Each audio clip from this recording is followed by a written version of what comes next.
देशमा राजनीतिक व्यथितिले एउटा चरम भयावह स्थिति सिर्जना भएको छ। सम्पूर्ण नेपाली जनता राज्यले जबरजस्त थुपरेको ऋणमा जीवन जिउन बाध्य भएका छन्। देश चलाउँछु भन्ने नेताहरू दिन दहाडै भ्रष्टाचारको दलदलमा फसेको कुरालाई सगौरव हामीले गरेका हौं भनेर आफ्नो घमण्ड प्रस्तुत गरिरहेका छन्। राज्य सञ्चालन गर्ने नेतृत्व अथवा भनौं नेपाल सरकारका प्रधानमन्त्री मुलुकमा देखा परेको राजनीतिक बहसको विषयलाई नजरअन्दाज गरेर सिंगै देश कब्जा गर्नका निमित्त आफ्ना कार्यकर्ताहरूलाई उर्दै जारी गरिरहेका छन्। मुलुकको प्रधानमन्त्रीको नेतृत्वमा सिंगै देश कब्जा भएको हुन्छ। उहाँ भन्दै हुनुहुन्छ काठमाडौँ कब्जा गर्ने हतोत्साही मानसिकताका साथ कार्यकर्ताहरूलाई उचालिरहनु। जब जब देशमा अप्ठ्यारो परिस्थिति निर्माण हुन्छ, विभिन्न गतिविधिका बीचमा अनेक खाले अतिवादीहरू जुर्मुराइरहने परिस्थिति सिर्जना हुन्छ। नागरिकको नेतृत्वमा नागरिकको छोरो राष्ट्र प्रमुख हुने, तर त्यो नागरिकको छोरोले सारा देशवासीहरूलाई सधैँ रुवाउने कुराको बच्चे पोषण गर्ने अतिवादीहरूको पक्षमा पनि हामी छैन। देश दुईटा अतिवादीहरूको संघर्षको बीचबाट यो मुलुकलाई जोगाउनु पर्ने टड्कारो आवश्यकता छ। हाम्रो मुलुक दुईटै हुने सम्भावनाको खतरामा उभिएको छ। एकाथरीले भन्दैछन् यदि कसैले 62-63 सालपछिको परिवर्तनलाई दावा बोल्छ भने तिनीहरूलाई लिमिट्यान्न पार्नुपर्छ भनेर भनिरहेका छन्। अर्कोहरूले भनिरहेका छन् 62-63 सालको आन्दोलनपछि परिवर्तनकारी शक्तिलाई लिमिट्याउन नपारिकन यो देश बन्दैन भनेका छन्। देश कसरी बन्छ भन्ने बहस कसैले गरेको छ। त्यसकारणले देशभक्त मोर्चाको दृष्टिकोण के हो भने कुनै व्यक्तिको पछि लाग्ने भन्दा सिंगो देश र सिंगो जनतालाई बलियो बनाउनका निम्ति,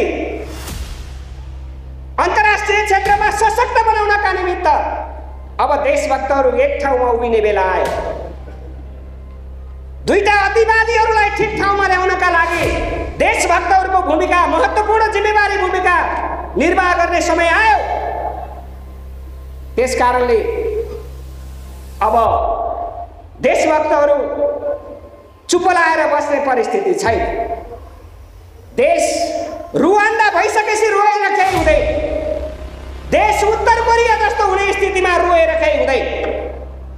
अहिले मुलुकका प्रधानमन्त्री सिंगो देश कब्जा गर्नको लागि, उपत्यका कब्जा गर्नको लागि जनतालाई उत्तेजित बनाइरहेका छन्, कार्यकर्ताहरूलाई उत्तेजित बनाइरहेका छन्। यसप्रति हामीले गम्भीर भएर सोच्नुपर्ने बेला आएको छ। मैले हिजो सामाजिक सञ्जालमा देखेको थिएँ राष्ट्रिय मानव अधिकार आयोगले प्रधानमन्त्रीलाई जिम्मेवारी हुनको लागि आग्रह गरिरहेको छ। त प्रधानमन्त्री बिरामी छन् कि धेरै औषधि खाइरहने भएको कारणले गर्दाखेरि उहाँमा शारीरिक रूपमा अस्थिरता पैदा भएको छ कि मानसिक समस्या भएको छ? आज प्रधानमन्त्रीलाई हामीले सुझाव दिने बेला आएको छ। प्रधानमन्त्री सबै नेपाली जनताका हुन्।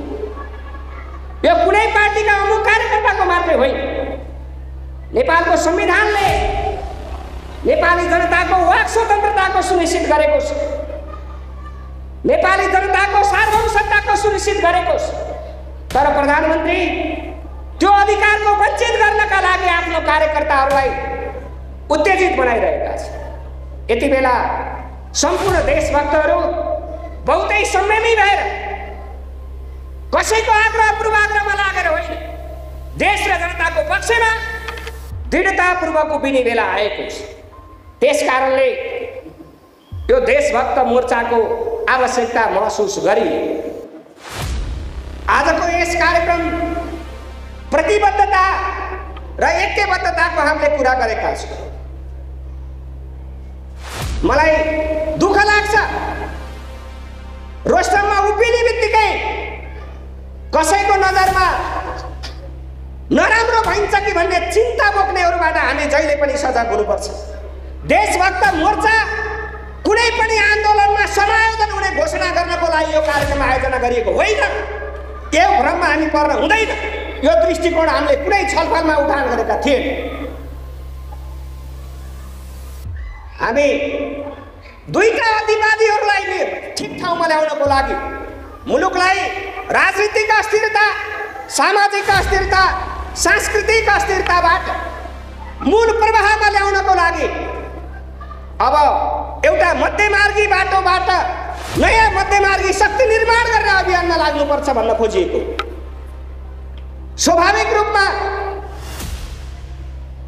देशको अवस्था बदल्न, व्यवस्था बदल्नुपर्छ भन्ने जुन दृष्टिकोण छ, नेपालको संविधानले भ्रष्टाचारीहरूलाई पक्षपोषण गर्यो। नेपालको संविधानले राजनीतिक अस्थिरतालाई निरन्तरता दिने काम गर्यो। त्यसकारणले नेपालको संविधानले भ्रष्टाचारको अन्त्य गर्ने, राजनीतिक स्थायित्वको वातावरण निर्माण गर्नका लागि व्यवस्था बदल्नुको विकल्प छैन। त्यो व्यवस्था बदल्नु भनेको यो मात्रै होइन। अहिले जनतामा एउटा भ्रम सिर्जना भएको छ। व्यवस्था बदल्ने भनेको राजा ल्याउने भन्ने एउटा भ्रम सिर्जना भएको छ।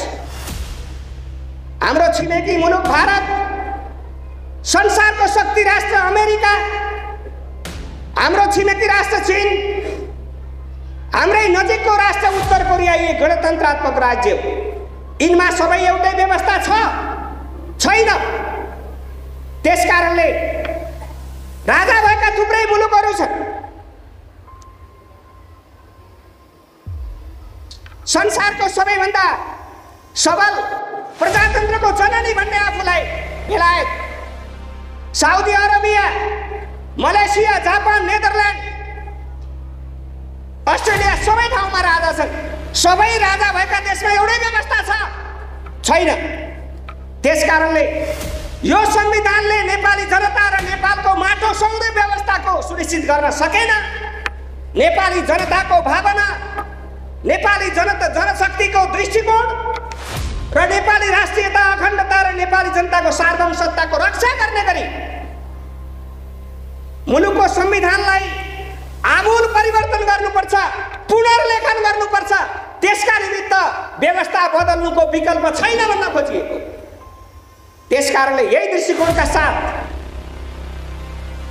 नेपाल देशभक्त मोर्चाको गठन प्रक्रिया आजका दिन अगाडिसम्म छलफलमा थियो। आजबाट शुभारम्भ भएको छ। हामी आउँदा दिनहरूमा गम्भीरतापूर्वक छलफल गरेर दुईटा अतिवादीहरूलाई ठिक ठाउँमा ल्याउनको लागि र मुलुकलाई सही राजनीतिक, सामाजिक, आर्थिक दृष्टिकोणबाट मुलुकलाई सबलीकरण गर्नका निमित्त सही व्यवस्थापन सहित अगाडि बढाउने आन्दोलनका कार्यक्रमहरू, जनपरिचालनका कार्यक्रमहरू, जागरणका कार्यक्रमहरु हामी गाउँ-गाउँमा, टोल-टोलमा यस्तै आम सभा, सञ्चार गोष्ठी सभाहरूबाट सार्वजनिक गर्ने नै छ।